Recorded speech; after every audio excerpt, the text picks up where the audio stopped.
Hey, everybody. Welcome to Conscious Embodiment, Astrology and Dreams with Dr. Michael Lennox. I am your host, Dr. Michael. That sounds so funny for me to say.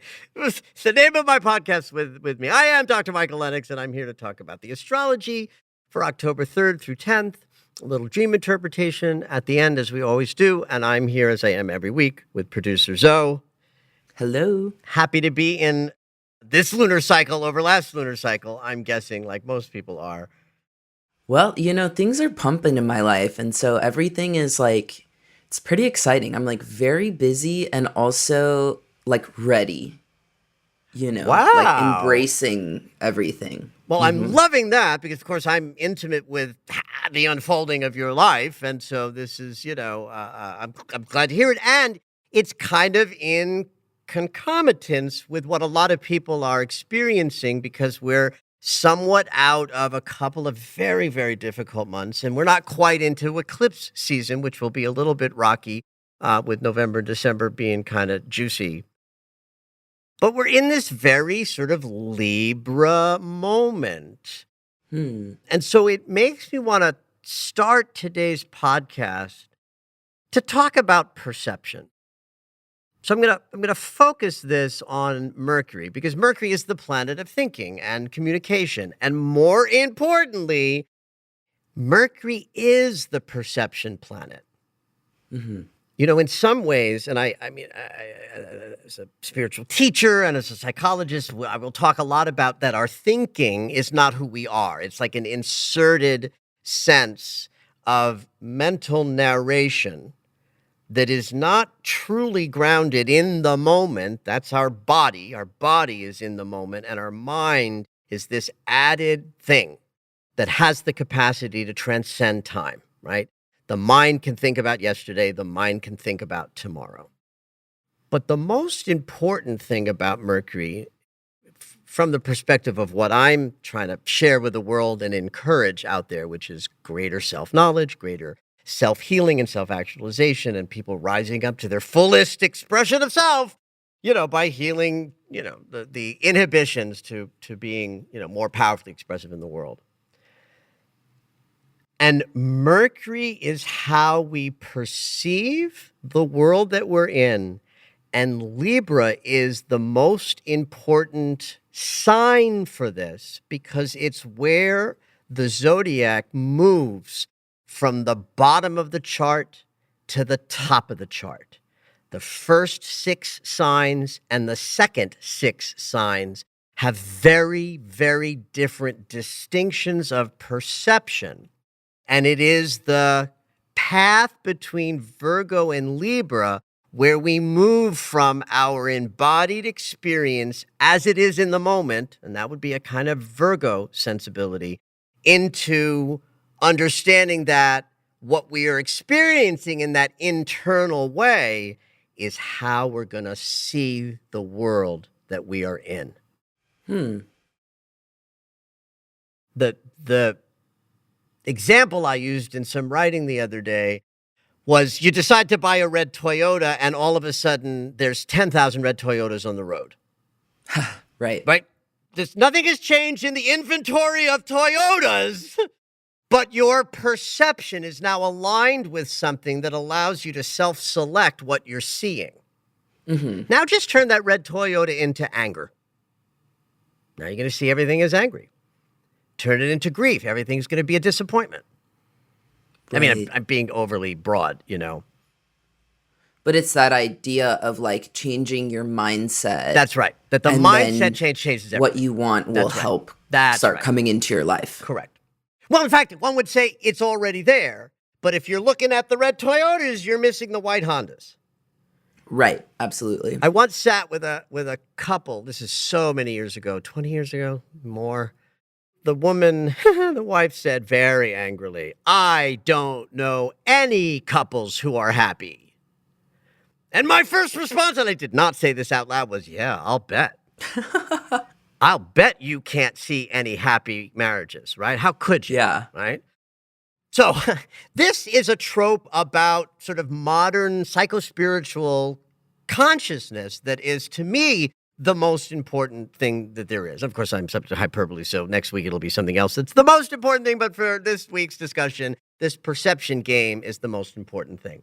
And where this bottom of the chart, top of the chart counts is like from Aries to Virgo, we're just creating the body. Aries dives into consciousness, and we move through the first 6 signs of the zodiac, each one offering a different idea about what life and consciousness is. And Virgo gets into the mix as the 6th sign and says, I got it. I'll create a body, and then you can have all of the experiences that these first 6 signs are offering. Then when we flip to the top of the chart, signs 6 through 12, that starts with Libra, now we're in zodiac consciousness of relating to the outside world. Libra is where we go from the personal to the shared consciousness of life engaged with others. So one of the things that Mercury is doing right now is he moved into Libra a bunch of weeks ago, sort of helping us to be in some consciousness of how we're perceiving, right? Mercury in Libra allows us to have a direct experience of the thoughts I'm thinking are showing up in my life as my life experience. So if Mercury turns around and says, I can't stay here because I don't know enough about the Virgo sensibility, I got to go back in to the previous sign. If we anthropomorphize that, it's like our perception mechanism is saying to us, or was saying to us, I'm not as connected to what's real or authentic or organic in terms of what's going on in consciousness. I need to go back to Virgo where I understand process, integration, healing, putting things back together in a new way. And so if we're in perception and mental equivalence of life, Mercury's retrograde is this opportunity to rewire how we're thinking and perceiving so that when, at the very end of this week, Mercury returns to Libra, we are now back in the mansion of perceiving the world, only we've been through a little bit of change and transformation, not only through Mercury's retrograde, but everything else that's been going on astrologically. So Mercury just went direct, right? Yes. In fact, Mercury went direct. Like, if you're listening to this on Monday when it came out, Mercury went direct over the weekend, right? So Mercury is now direct, but he's still in Virgo. Got it. On the 10th, which is Sunday, he moves back into Libra and finishes up his third act of the cycle, where he's sort of wrapping up and getting the benefit of the backward journey, sort of integrating into new thought forms, new mental processing, new ways of perceiving the world, and hopefully a little differently, because we allowed the Mercury retrograde backward motion to change how we perceive the world so that we can move more authentically and more powerfully, because we've allowed some things to shift with how we perceive.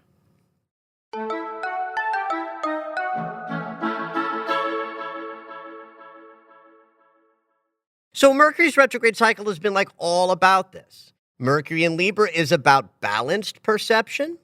Mercury in Virgo is about like precision of the internal experience. So that when we move back into Libra, into that balanced perception, we are less likely to suffer from the shadow artifact of Libra being over accommodation or keeping the peace at all costs. Those things about Libra that are challenging we will be more powerful in our reflection consciousness, in our loving communication, because we spent a few extra weeks back in Virgo. And those shifts and changes really happen this week. And when we get together next week, I will probably be talking about the fact that Mercury has just moved into Libra. We'll talk about the rest of his cycle when we wrap that up in next week's episode.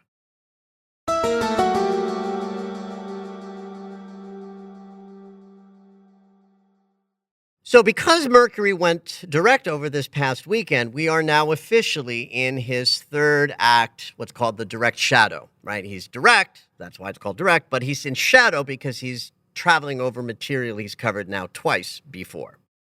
So that means when the transits hit this week, and a few next week, that were also hit during his backward motion, we are likely to be wrapping up issues that might have started in late August or through the month of September. Oh, that's funny. One of them, one of them that hits the Thursday the 6th is hitting today. Oh. Yeah. So let's break these two down in case there are communication issues that do feel like they follow the journey of the retrograde. There might be some wrapping up happening or third approaches to things this week. On Thursday, Mercury will trine Pluto. That's the communication planet in harmony with the power and authority of Pluto, where we are, because they're trining each other, the flow is happening. So mind and shadow are wide open with each other. Mind and power and who has it are wide open with each other. So we're comfortable with deeper conversations, going to darker places. We're much more comfortable in owning our own power through our voice. So that might be part of the second half of this week for you guys. And if something feels like it's connected to the last couple of months, you might want to look back to the end of September, right around the 27th, and even way back to August 22nd when this first rose up. There might be hints about how to handle deep and powerful, potentially scary conversations you might have to have in the Wednesday, Thursday, Friday portion of this week, where you might get some clues about how to handle it late September and the third week in August. Then as we move through the weekend, hitting on Sunday is an agitation, a sesquisquare from Mercury to the north node of the moon. In and of itself, this is a transit of frustration and bother with regard to trying to push an agenda or make something happen or create movement, right? So the north node is always about movement forward. Mercury making contact with the north node in this retrograde cycle does mean that we were, in fact, engaged in processes from the neck up designed to help us move towards some desire, some agenda, some forward movement north node. But because the geometry has been the agitation of a sesquisquare, we're talking about frustration rather than flow. Things that might have broken down instead of moving, smoothly. The dates of this were September 23rd and August 26th. Very similar, of course, to the trine with Pluto, because they're very close. They're very close to each other. So think about these two things in combo. What might it have looked like to have an experience where you were both powerful and clear and strong in your communication and intentions and perceptions, but simultaneously thwarted with moving forward with ease and grace? Which is sort of standard, right? That happens a lot. Right. Where we are both convicted and ready and strong in what we're intending, and it's not easy, or we're bumping up against obstacles, or having to build stuff. So is life. Life. So you specifically look for certain themes that sort of came up around August 22nd through August 26th. Then September 23rd through the 27th may show up again energetically between, say, Thursday of this week and Monday of next week. Look past to have a more graceful expression of the current moment as we finish this week up.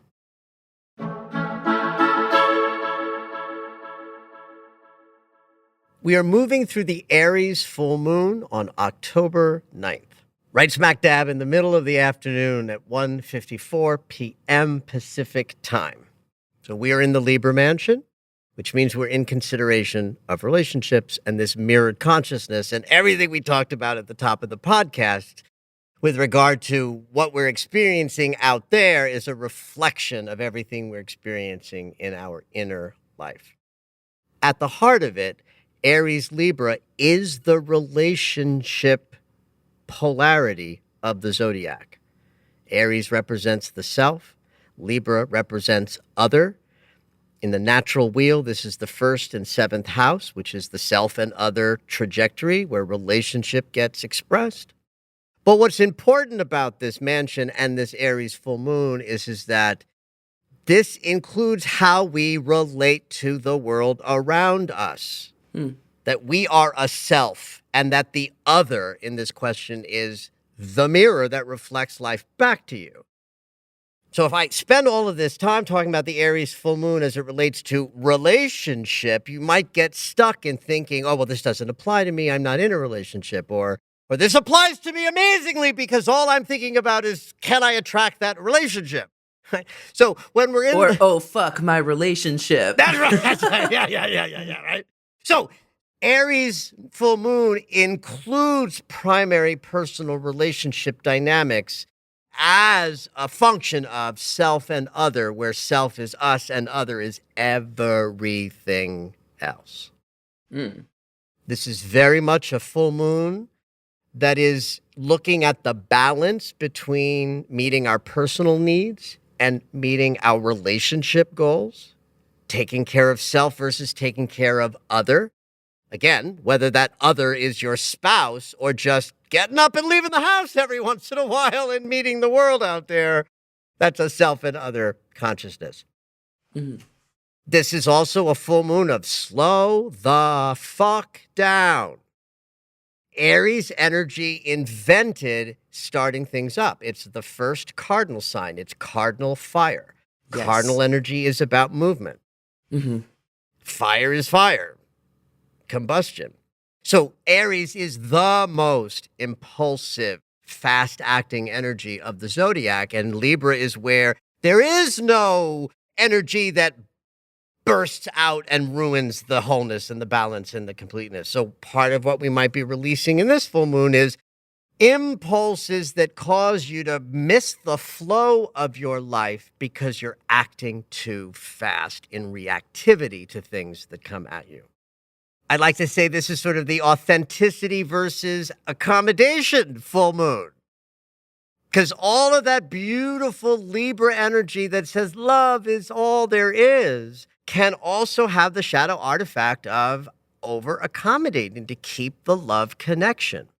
You know, Libra says, I will keep the connection no matter what. And Aries is gone so fast, you won't even know that they were like saying, fuck you to the connection because that energy just burned its way out of the room. So this is a full moon where we let go of any of the things that inhibit a really true and organic and fulsome experience of wholeness and completeness and balance that Libra offers, but without the disempowerment that can happen when Libra doesn't allow for the fiery impulses to be included in the space as well.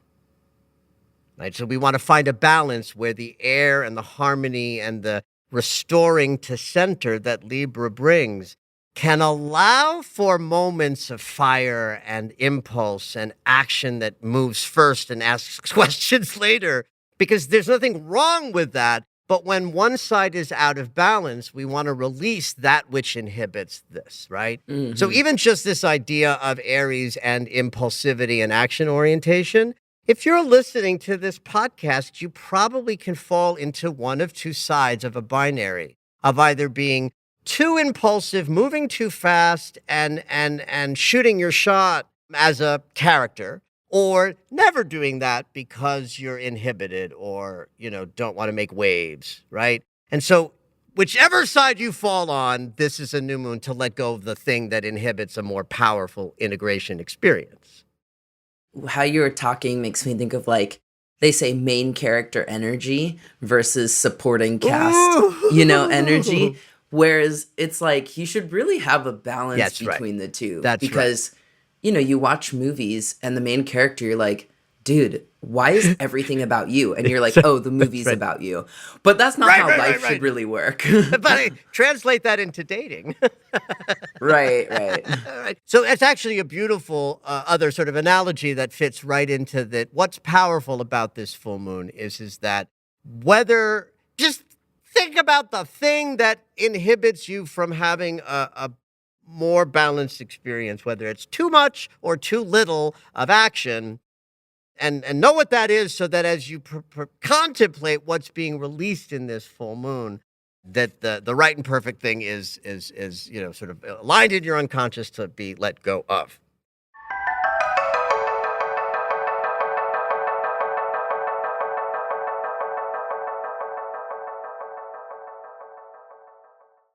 One of the stunning things about this full moon, and now I think we are talking about our relationships, not just romantic ones, but us in conjunction with other human beings, attempting to have the flow of love pass between people more fully and gracefully. I like to say in all of my sort of teaching spaces that your love and light doesn't need any help from me, from any teacher. Like, none of us need to learn how to fill ourselves up with love. What we have to learn how to do and actually do in earnest is remove the blocks to love, so that Right. love naturally fills the spaces that are left when we clear out the detritus in our psyche that gets in the way. Yeah. The sun and Venus are conjunct during this full moon. That means it's really all about love. And if you remember 2 weeks ago when we talked about the new moon in Libra, Venus was conjunct the sun and the moon during that lunation, which means this whole lunar cycle is so much about love at every level. And the sun has moved 14, 15 degrees since the new moon, and Venus has moved about 11 degrees. And so sun's at 16 Libra, Venus is at 13 Libra, which means we are shining the light of consciousness onto all the possibilities of love that are available at this time by having the sun and Venus holding space together on one side of the cosmos. So on the other side of the cosmos, where the moon is holding that tense opposition to her beloved, the sun, she is 3 degrees away from Chiron, the great healer. This is juicy as fuck, Zoe, because the moon is where the power is in a full moon, not the sun. The sun tells us what we're Right. consciously aware of, but the moon tells us where's the psychic surgery.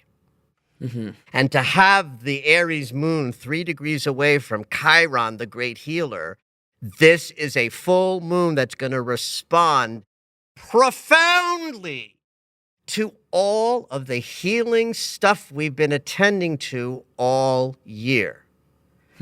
At this point, you guys must be bored of me talking about that flippin' Venus retrograde back at the beginning of the year. But I'm telling you, 2 weeks with Pluto, and Venus is transformed from that.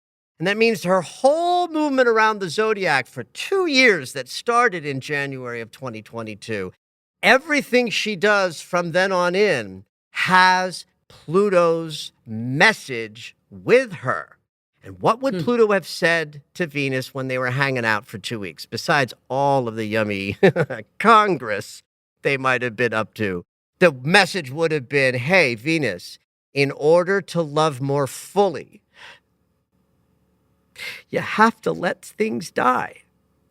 You have to let things go, even things beautifully desired. That's where the healing comes in, right?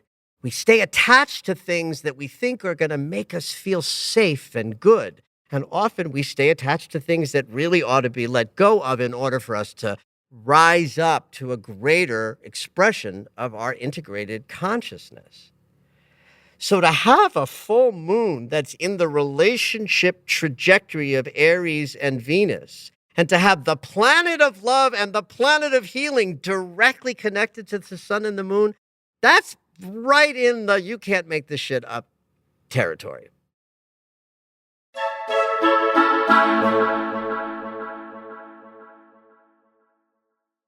So, you can expect lots of healing experiences to be part of your dynamic as we move through this upcoming weekend. Uranus and the North Node are still hanging out in Taurus, which means we're still in this trajectory where things that we shift on our inner consciousness can actually hurtle us forward into new territory faster than typical, because the new territory point is the North Node, and the planet that brings the sudden lightning flashes, is right next to it. But more importantly, the angle between the North Node and Venus during this full moon is the great eliminator angle. So when I tell you this full moon is like a psychic surgery removing blocks to love so that you can love more fully, I really mean it. Well, shit. And I want to make sure that everybody is aware that I'm not just talking about the consciousness of this lunar cycle and the things that you're intending to open in your heart of the last couple of weeks, though that will count. I'm really talking about all of the ways that we've all been working on opening our hearts all year long as we have followed not only Venus's journey, but Chiron's journey as well. Now, the full moon is ruled by Mars because Aries rules Mars. Mars himself then counts during this full moon. The things that we're letting go of on our unconscious levels from this full moon will be funneled directly into Mars and his retrograde cycle that is mostly covering November and December and the first 2 weeks of January, where we are all going to be moving through some unconscious territory that's going to allow us to change how we make decisions, how we approach goals and aspirations, how we embody love in relationship. Right? If Mars is how we walk, and Mars is going to go retrograde, helping us walk differently, this full moon is part of that experience by letting go to blocks of personal love during the full moon and then allowing the next, say, 2 to 4 months of your life to completely reinvent your physicalized embodied experience as Mars does his process, allowing us to create form that reflects new capacity to give and receive love. And by the way, that can include attracting a soulmatey kind of relationship if that's what you're up to and it is in your mind and heart. That is built in not only to this lunar cycle, but the months ahead. So know that intentions we set 2 weeks ago with the new moon may not just pop into form, but they can layer in over the next 4, 5, 6, 7 months to have a completely reinvented experience of your personal and transpersonal relationship consciousness now and in the months to come. Have at it.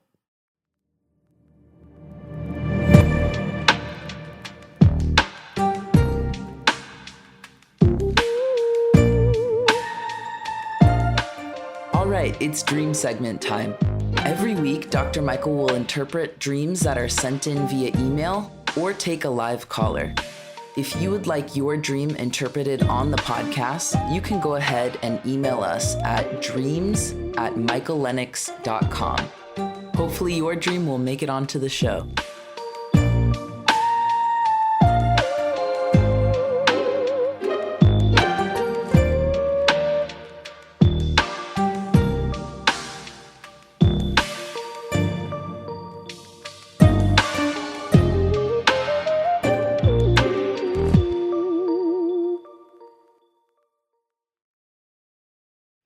This week we have an email in dream or dreams, 2 tiny little snippets, all the way from Bali, which is kind of cool.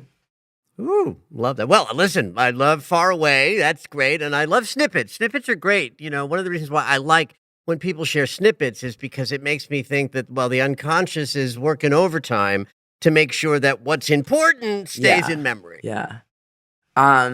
Okay, and they're themes that we've touched on a while ago but haven't come up. So Jags says, I used to have two very vivid recurring dreams in my teens. I no longer have them, although I rarely remember my dreams these days. But they come to mind occasionally. One dream was me climbing up the stairs in a very tall old building. And as I climb the stairs, I become more and more afraid until I get into the attic, and I'm so terrified that I cannot open the door to the attic. I cannot go any further, and I just want to run away. I wake up with this feeling of fear. The other dream was very bizarre.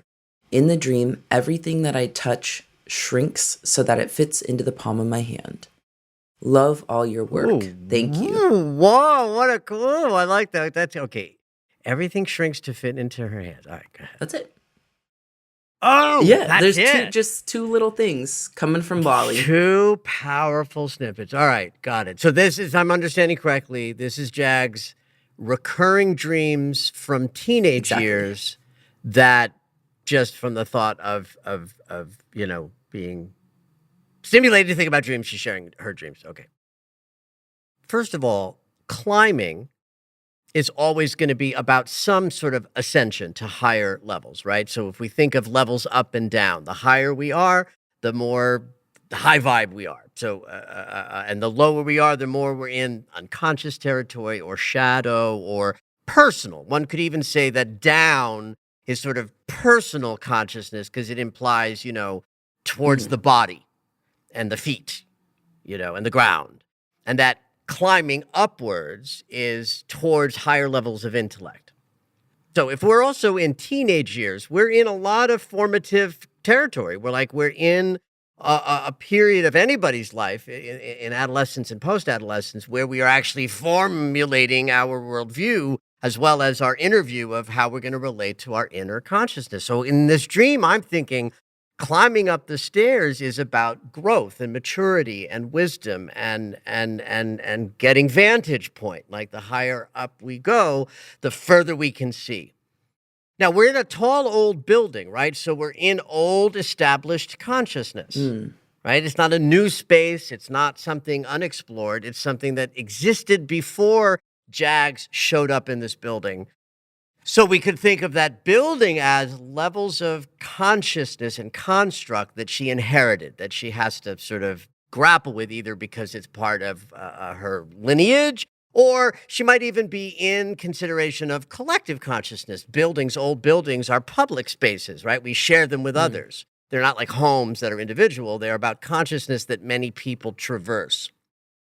So now, without her being in that state and us unpacking what her adolescence felt like and was like in terms of, what might have had her in fearful experiences or in the struggles of learning, how the world works. The higher we climb, the better we can see how everything is laid out. Mm-hmm. This last piece, though, of the dream reminds me of something that I bump into all the time with dreamers, where the very aspirational image that the dream might be offering is something that the dreamer rejects within the content or the context of the dream. You mean like not going into the attic? Right, like the not going into the attic doesn't mean that there's something up there that should be avoided. In fact, I would say the opposite. It's where you want to get to. It's just like the person who has the dream of the bear is connected to powerful animal totem medicine. But the dream might be they see the bear and they run away, right? Because it's a fearful thing. Well, if I've heard 10 animal totem dreams, 9 of them feature the dreamer being in fear of the power and the wisdom and the medicine that's being offered. And this does not negate the power of the animal totem or medicine in the dream as I perceive it. In fact, just this last week, a friend of mine reached out who just lost his beloved dog of many years. And there was a dream where he perceived his dog sort of jumping and playing with lots of other dogs. That was clearly an aspirational image of the dog is well. He's crossed over the Rainbow Bridge. He's in lots of great company, right? So that image was very comforting to my friend. But the energy before that image was he turned away. He wanted to run away. He didn't want to look at what he was being drawn, what his attention was being drawn to. And so I just pointed out and said, yeah, this is you resisting the medicine of the love of the dog from the other side, and you're in grief. And so your first relationship with this dream image might be, I don't want to go there. I'm in sadness and grief, but yet salvation and love was on the other side. And his response to me in the DM was just, wow, you're good. It's like, right, because at this salient point, he understood the consciousness that the dream was offering him a loving glimpse from another dimension, but was curious about his resistance to it if indeed the message was ultimately loving. Right. So same thing here. Jags is going up to the highest room in what's available for her, where vantage point is strong, clarity exists, and the effort to climb up the stairs is to be rewarded by this awareness, vantage point, and capacity to understand things from a higher level. But we are always terrified of our power and of our integration. Right. In fact, I think as a psychologist, were we not, then the integration is not real. Like, it's like stepping up into a greater ownership of our power and wholeness is usually preceded by feeling the opposite, of feeling disempowered, of feeling made small, of feeling constricted, so that the expansion will happen. This is a natural way that human beings grow. Right, right. In fact, if you don't say, like they used to say, I haven't said this in years, but I used to say it all the time. It's like, if you don't say no first, then it's not your vision. Interesting. Wait, can you say more about, please expand. Resistance is a powerful thing that doesn't usually mean, well, I want to be really clear about this because, following your instincts and tapping into your emotional body telling you you are safe or unsafe is important. I'm not talking about that. I'm talking about when we say, oh, I want to have the biggest podcast in astrology ever. But what I bump into is, well, who am I to? I can't, it'll never, right? The resistance to the vision is usually an indication that some expansion is desiring to occur. And I trust people who are in touch with their sense of resistance. So I try to reflect this in dream interpretations, like with Jags, where I'd say, that room does not contain something that will hinder you. It will expand you. And that you're afraid to open it is just a snapshot of where you're at your development. I would say to Jags' teenage self, it's like, I bet you can get into that room now. Right. Right? So then the second snippet is telling a similar story, but like in reverse. It's like if the first dream is indicating I'm not quite ready to expand into the enormity of my ability to perceive consciousness at its own level, the shrinking is as if to take anything that feels overwhelming and put it into a manageable, holdable, containable size. If something feels overwhelming to me and I consciously shrink it to the size that I can hold it, that's like taking something emotionally or mentally overwhelming and kind of getting big enough in our perception of it to manage. Yes, like having a tiny dog. You can just pick it up. That's right. So the Rottweiler is giving you, a run for your money, but the teacup poodle you can hold in your hand. So you take that ferocity and you make it a little bit more manageable. So I think both of these dreams were probably compensatory dreams of Jags' childhood or adolescence at any rate, helping manage moments when she was trying to see things more clearly and powerfully, but couldn't quite get to the top room where all of that awareness would just be revealed to her. And this second dream of saying conflict can actually be minimized and contained in order to be handled and worked with and dealt with. What I love about someone who's no longer a teenager sharing teenage dreams with us is that, to me, there's got to be something important about a dream from earlier in life that just hangs around in memory. right? Why? Why would these two dreams be so prominent? I'm assuming years later. I don't know how old Jags is now, but clearly they've been hanging around for a little while. And so I think that both of these dreams speak to themes that are lifelong, not just adolescent sort of consciousness, but the idea of we want to ascend to higher levels of consciousness. And the more we see, the more frightening life could be. But I wouldn't trade that awareness for anything, right? And that's the first dream. And then the idea that any problem, air quotes, that we perceive can actually be handled by us. What's that awful trope that's actually true? Which is that, the universe won't give you anything that you're not really ready to handle. It's a classic horrible trope because it's true. And then it makes us have to deal with the shit we've been handed, right?